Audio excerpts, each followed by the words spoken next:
To us now is Dismas Mokua, a political commentator. Thank you for joining us on the weekend at 1. Now, KANU is trying to infiltrate Kericho County, which is Deputy President William Ruto's political backyard. What would be the implications should the Jubilee Party lose this by-election? Actually, there are two politicians in Kenya watching these Kericho elections with a lot of interest. One, obviously, is President Uhuru Muigai Kenyatta. In case Mr. William Samoei Ruto loses this seat, then President Kenyatta may have to reevaluate his relationship with Mr. Ruto. Because, you know, the only glue holding them together is the fact that Mr. William Ruto can deliver the Rift Valley votes. So if he loses this one, that's an indication that he's losing his grip. And the other politician looking at it carefully is Senator Moses Wetangula, who has indicated that he wants to be the court presidential candidate. And, you know, there are so many lawyers who stay in Rift Valley, and Ford Kenya is very strong in sections of Rift Valley. So if Ruto loses again this seat, then it will give him an upper hand in launching his presidential candidature. On the flip side, if Mr. William Ruto wins this particular seat, then it gives him a lot of bargaining power, and it will make his presidential ambitions for 2022 concretized. That's why he's spending hours on end. Yes, sent all his lieutenants, including Mr. Duale, Murkomen, Kithure Kindiki, all of them to ensure that he secures this seat. So from the time Mr. Samoei was born, this is a very serious political fight. If he loses this out, he can call it a wrap. Right, so this is basically just about political power play. It's not really about the two, I mean, the six candidates, two main candidates, Aaron Cheruiyot and Paul Sang, but we don't hear many people talking about them. We don't even see them on the campaign trail as much. This is about the political power play. Actually, for Mr. Aaron Cheruiyot and Mr. Paul Sang, probably have no idea what's going on. This fight is between Mr. William Samoei Ruto, Mr. Isaac Ruto, and Mr. Gideon Moi. The rest of the guys have no idea. And one imagines that the deputy president is actually regretting the day he nominated Mr. Keter to the cabinet. By nominating Mr. Keter to the cabinet, it's now exposing a very weak point within his political machinery, which is why Mr. Gideon Moi and Mr. Isaac Ruto are dancing all the way.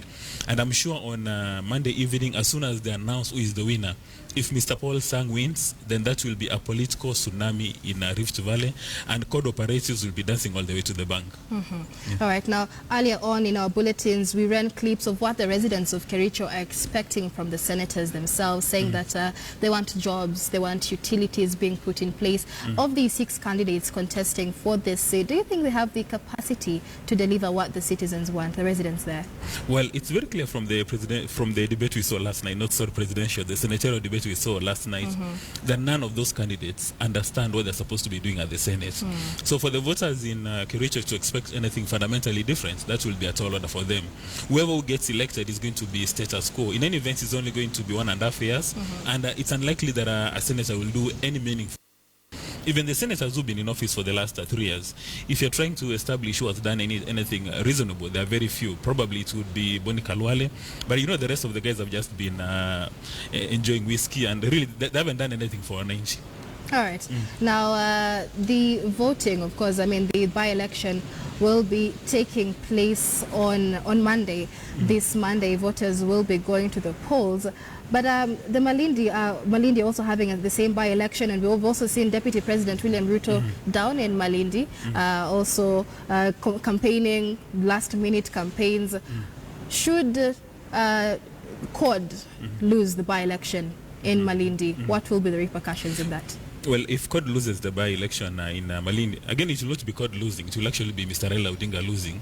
And if Raila Odinga loses that one, then his position as the leader of CORD will become very shaky, because he'll be told this is supposed to be an ODM stronghold and you're not able to deliver it. So when CORD amongst themselves between Mr. Raila Odinga, Kalonzo and Wetangula, who is going to become a presidential candidate, Mr. Kalonzo and Wetangula will have a very strong bargaining chip. They'll tell him, you are unable to deliver ODM in Malindi, meaning that we are losing grip of the country. And, you know, they would easily spin it and say that, you know, there is now voter fatigue. People are getting tired about Raila Odinga every single day. And maybe you need to give us a chance, Mr. Wetangula or Kalonzo. So that's even the reason why Raila has spent a lot of time in Malindi, compared to Mr. Kalonzo and Mr. Wetangula. So for him, he knows it's do and die. And you know, for the communication specialist and the propaganda persons in both camps, if Raila Odinga loses Malindi, oh my God, it will just be crazy. They'll say now this is the last nail and now it's time for Mr. Raila Odinga to go home. But again, of course, if he retains the seat, then he can say that he's got a good system. And you know, be that as it may, Mr. Kingi and Joe really seem to have done a lot of work. They've expended all their political capital. And actually, the by-election in Malindi will be more dangerous if CORD loses it, because it means Mr. Joe is weak and Amason is weak, and you'd see the resurgence of Mr. Mungaro, because Mr. Mungaro has indicated he wants to be the governor. And if they're able to win this parliamentary seat, he can look at Mr. William Ruto and the president in the end and say, I'm the one who delivered this seat, because you know he's a rebel ODM MP. All right, we're speaking to Dismas Mokua, political commentator, on the impact of the senatorial by-election in Kericho and Malindi.